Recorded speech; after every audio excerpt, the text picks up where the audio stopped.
इधर हवा का झोंका आया और वो चीर उसके शरीर से उड़ के प्रहलाद के शरीर में लपेटा लगा लिया। देखिए भगवान की माया बड़ी विलक्षण होती है। जब प्रहलाद के शरीर में चीर ने लपेटा लगा लिया है, अब होलिका जो है होली सी जलने लगी। जब होली सी जलने लगी, कुल बुलाने लगी, प्रहलाद कहने लगे थोड़ी देर और धरी रहो, तुम्हारी रामलीला अभी समाप्त होने के लिए जा रही है बुआ। और पल मात्र की देर नहीं हुई, होलिका होली सी जल करके हो गई। बोलिए भक्त वत्सल भगवान की। आज मेरे बंधुओं प्रहलाद शीतला चीर ओढ़ करके और पुणे पिताजी की कचेरी में हाजिर हो गए। पिताजी राम राम। तो नहीं मरा? नहीं तो अब तो और असमंजस में हो गया। परीक्षित महाराज एक बात और बताएं, इधर देवता जो थे वो पुष्पों की वर्षा कर रहे थे, राक्षस लोग जो थे वो एक दूसरे के ऊपर होलिका की राख उड़ा रहे थे। तभी से हमारे हिंदुस्तान में होली का पर्व मनाया जाता है। क्यों? रंग और गुलाल की होली देवताओं ने खेली, कीचड़ की जो है राक्षस लोग खेल रहे हैं। बोलिए गोविंद भगवान की। इधर सोचने लगे हिरण्यकश्यप अब ये ऐसे नहीं मरेगा, इसके लिए लोहे का गम खर्म करवाया जाए। जब जैसे ही गर्म खम करवाया है मेरे बंधुओं, उसी समय धधकने लगा। जब धधकने लगा है वो बेटा प्रेम, क्या हुआ? एकदम से जैसे ही आगे बढ़कर के गदा लेकर के आया, खम्म की तरफ पहुंचा और कहने लगा हिरण्यकश्यप प्रहलाद को ले जाओ और उस खम्म से लपेटा लगा दो, रस्सी से बांध दो, गर्म खम्म से।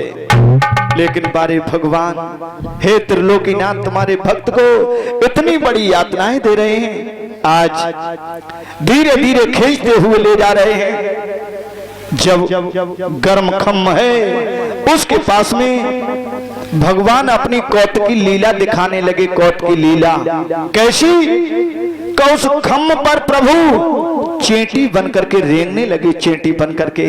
प्रहलाद कहने लगे बारे प्रभु, जब चेंटियों का कुछ नहीं बिगड़ रहा है तो मेरा क्या बिगड़ेगा?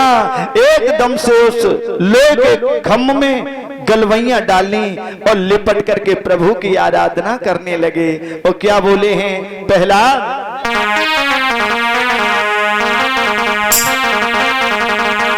गोविंद मेरो है,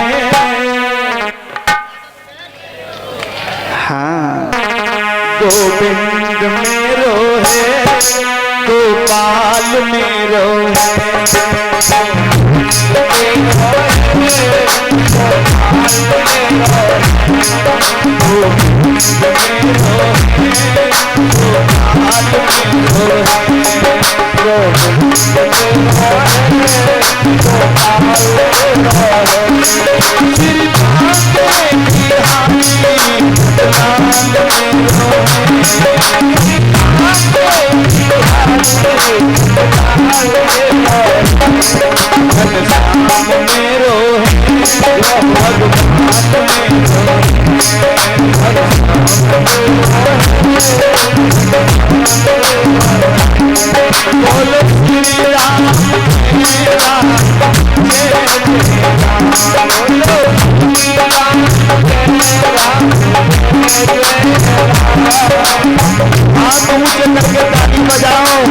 प्रहलाद की प्रभु रक्षा कर रहे हैं।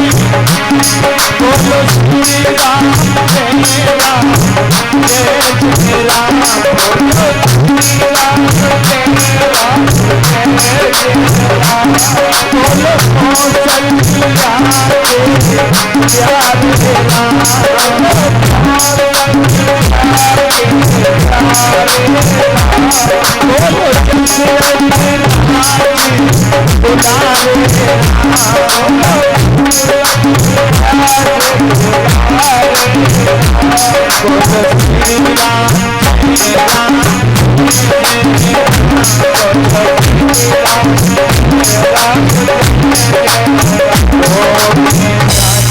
दरबार की जय जय श्री राधे श्याम। इधर जैसे ही हिरण्यकश्यप आया और दांती को पीस के कहने लगा है, बेटा प्रहलाद, हाँ आज मैं देखता हूं कि तेरा राम कहां पर छिपा हुआ है। मेरा राम हर जगह